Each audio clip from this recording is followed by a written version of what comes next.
Today you're going to learn how to create a continuous Instagram feed. I have people messaging me all the time asking, how do I get my feed to look this way? And how am I doing it with portrait photos? And by portrait, I mean photos that are tall. They're not square photos. They are images that are, lengthwise, they're tall. So, you can probably figure out a way to do this easily with a square image, but using a portrait photo is especially challenging. And also, I'm going to show you such a way that you don't need to upload an entire row at a time. You can upload one image, and even if by uploading 1, 2, 3, 4, 5 images at a time, everything is going to stay continuous and in place and be a collage. All right, guys, so you've probably seen Instagram feeds like this.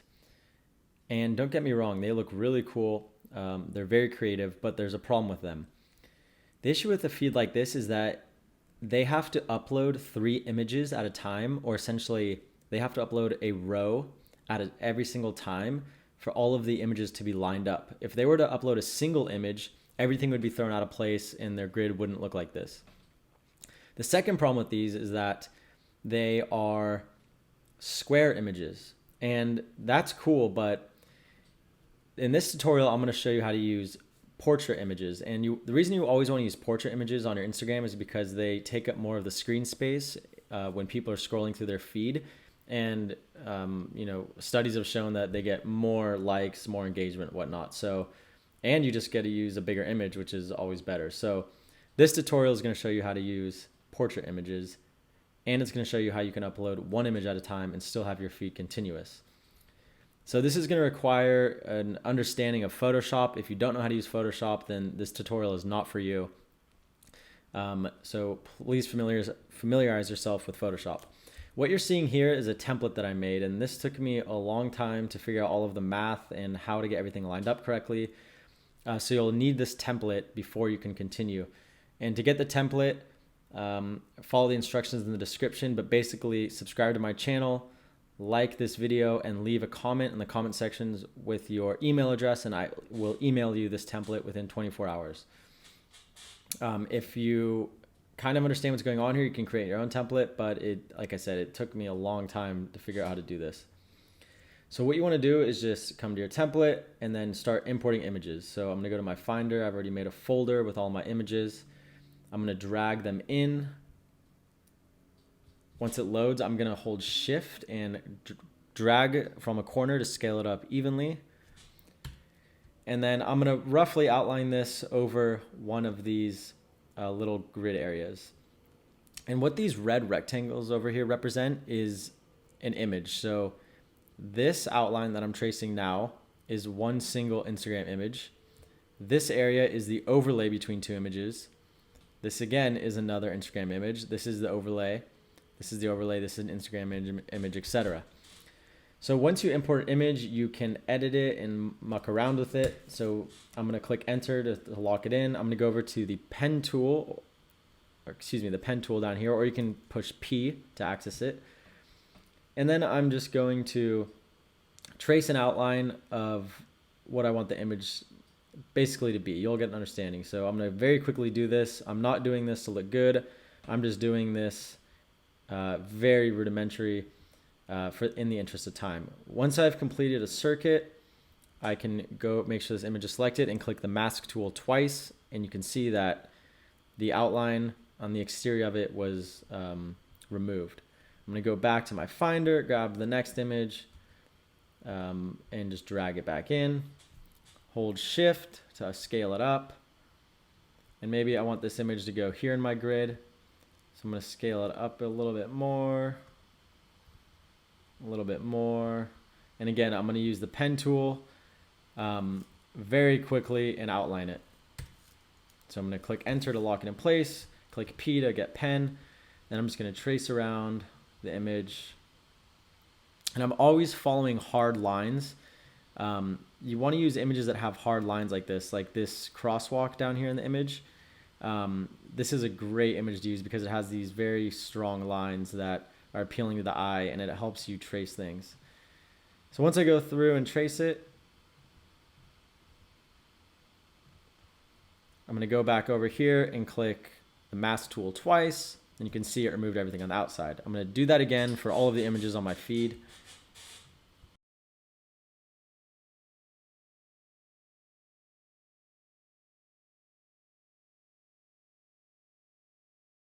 Okay, once you've gone through and meticulously used the pen tool to trace everything out, you can see that I have everything overlined with each other here. Again, I did this very, very quickly. You're going to want to spend a lot of time on this, and it does take a pretty good understanding of Photoshop. So if you don't know Photoshop, again, I would familiarize yourself with the program before trying to copy this tutorial. This is a very rudimentary version over here. If I switch over, this is one that I actually posted, and you can see how I traced every little thing out. I use the magic wand tool a bunch. I use drop shadows here. I traced out things here. You can see where Julia's standing, where her feet. I've added a little Polaroid image here. I traced out through these lines on the Brooklyn Bridge, etc. So that's what it'll look like when you take your time and do it correctly. But anyway, jumping back over to this basic, this rudimentary version, this is where we get to basically the secret on how to make a continuous feed, even if you're uploading image by image. So what we're going to do is we're going to select all of our images. We're not going to select the background, but we're going to or the rectangles, but we're going to select all of these here. And then we're going to go up to layer and click merge layers, or you can hit Command E. And you're going to push M for the marquee tool, or go grab it up here on the left panel. And we're going to go down to our bottom left image, and we're going to select it. Select the size of an Instagram image. So you can, again, referencing these red rectangles on the right, showing the sizes of an Instagram image. I'm going to start on this guide and then drag and go down here. And I'm going to push Command C to copy, or I can go to Edit, Copy, and then Command V, or go up to Edit, Paste. And it makes, you can see over here in the Layers panel, it made a duplicate of that area that I just selected. I'm going to hit V, or go up to the Move tool, and I'm going to move this over here. And if you've been wondering why we've been using 4 columns, even though there's only 3 columns on an Instagram feed, this is why. So I'm just going to hide, and I'm going to click Enter to lock it in place. I'm going to hide these rectangles by pushing this I, just so we can have some space to see. I'm going to do the same thing, but I'm going to start on this image. So I'm going to click M for the marquee tool. I'm going to select this Instagram area. I'm going to make sure I'm on not the layer that I just copied and pasted, but again, that base layer. So I'm going to click Command C, or go to Edit, Copy, Command V, or Edit, Paste. And you can see it made a duplicate of that. I'm going to hit V, or go to the M, and drag this over here. And that is the secret to the Instagram continuous feed. And what you can see is that even though these images came from, just bear with me, you'll see what I'm talking about. But basically you can see how these line up. Now what you want to do is blend this area of the image together. So what you can do is you can go over back to this layer. You can use the pen tool again, or what I prefer to do is go back and I bring in other images. So I have little things like this apple. Oops. I have little things like this apple, and I'll bring it in. I'm going to scale it down. I'm going to take the apple and put it above all the other layers. And now you can kind of see, and again, very rudimentary, this doesn't look good at all. I'm just showing you for the point of this tutorial. But basically you want to make a seamless transition from this image over to this image. I'm going to do the same thing for these 2 images. And I also want to make sure that the transition is seamless between all 4 of these images in this corner area. So I'm going to go back. I'm just going to grab whatever this is and drag it in. I can put this here maybe. And what I'm going to do actually is cut this out again with the pen tool. So I'm going to actually use the pen tool and trace out this building. and then I'm going to go down here to the bottom right and hit the mask tool twice, and you can see it removed the excess. And now there's the seamless transition from this image to that image to this image. You can see. Okay, now comes sort of the tedious part. So now what we have basically all of the images that we want, and we need to cut these out and export them as images.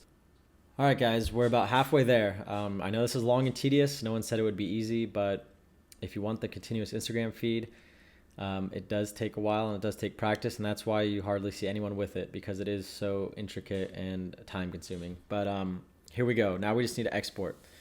So we're going to go to View. We're going to unlock the guides because we're going to need to move these guides around. We're going to show these rectangles by clicking the I button. We're going to click the Move tool or hit V. And we're going to export the top row, then the middle row, and then the bottom row. So I'm just going to move the guides out to create the top area we're going to export.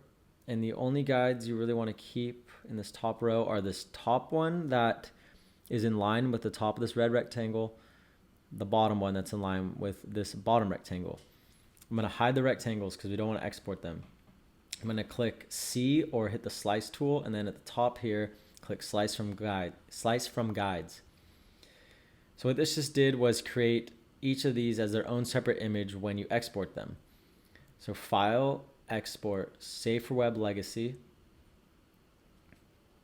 Once the screen loads up, in the bottom left where it says 100%, we're going to click that and go to Fit into View. Up here where it says JPEG High, just make sure you have JPEG. We want to export high res. Now we're going to click this little tool here or hit C again. And very important, we're going to hold Shift and we're going to select the images we want to export. So we're going to hold Shift, double click here, name it 1. Holding Shift, I'm going to double click here, name it 2. Holding Shift, I'm going to click this one, name it 3. Holding Shift, I'm going to click the final and fourth top image, name it 4. I'm going to go down here to save.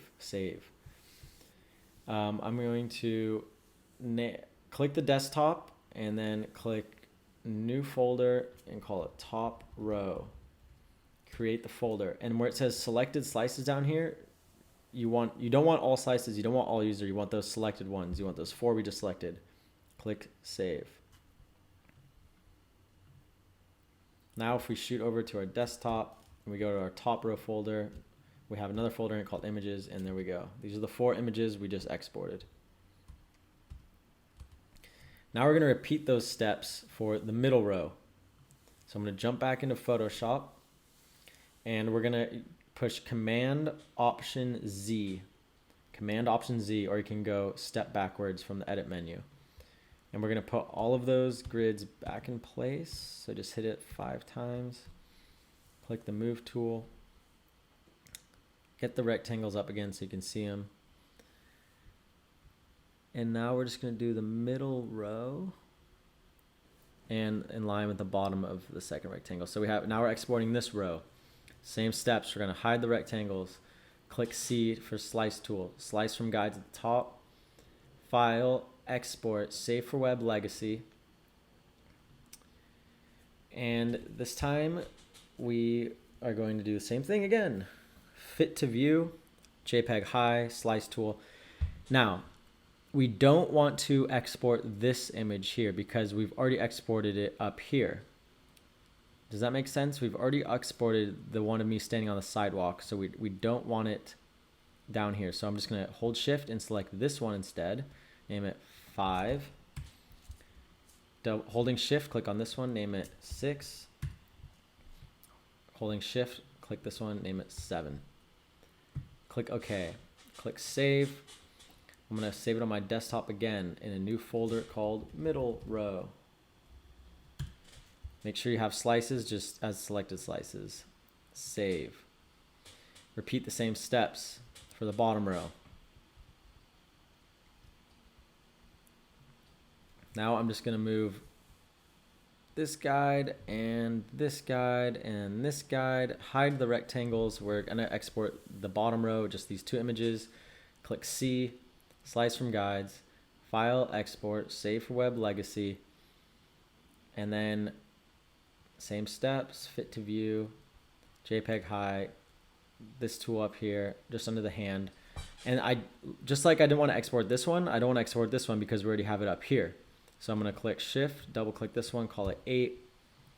Hit Shift, double click on that one, call it 9. Okay, save, desktop, new folder, bottom row, create. Make sure you have selected slices, save. Now I'm going to go back to the desktop, create a new, you know what I'll do is I'll just create a new, I'm going to pull up a new tab, create a new folder in here, call it Final Images. It's very tedious, but the result's pretty cool. Go to the top row folder, go to the images, select all of them. Go back, go to the middle row folder, select all of them. Go to the bottom row folder, select all of them. Now you should have 9 images in here. I'm just going to clean this up so you can see. We have 9 images in here. And now I'm going to airdrop these. And I'm going to send them to my phone. So I'm going to turn my phone on. Okay, once we have all of the images on our phone from after airdropping them, I'm going to open up a free app called Preview. It's a free app you get from the App Store. And once we're loaded up, on the top right-hand corner, you can see there's a plus symbol right under the battery icon. I'm going to click that and then click Library. And I'm going to add the photos in the order that they are in the Photoshop template we were working in. So if you go back to the Photoshop template, you could see that the bottom right image was the Freedom Tower. So I'm going to select it and click Done.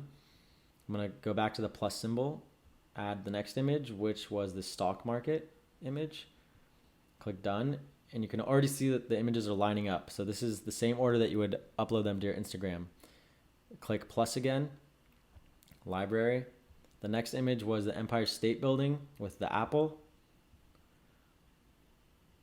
Add another image. The next one was Julia standing in the PATH station. And look, everything's lining up. We finally did it after all that hard work. I know it's time consuming. The next image was me standing in front of that wall. Next image after that was me standing in the road. And you can see everything is lining up just as we wanted it to. Next image was Julia standing in Bethesda Square, Central Park. Next one was me in Central Park in the field. Finally, the last image was the Ritz-Carlton bed. There we go. And that's how you do the continuous Instagram feed, image by image. So even if you're uploading one image at a time, everything will stick together. If you think that tutorial was hard to follow, imagine trying to figure that out by yourself. I almost went crazy trying to find out how it could be done, but there is a way to do it. And as you just saw, it can be done. So if you want this collage template, all you have to do is click like on the video, click subscribe, and then leave your email address in the comments or DM me on Instagram if you don't want your email address to be public. My Instagram link is in the description below, and then I will send you a link to download the template. If you have any questions, please leave a comment or a question in the comment section. I answer every single question left on my YouTube channel. Thanks for watching.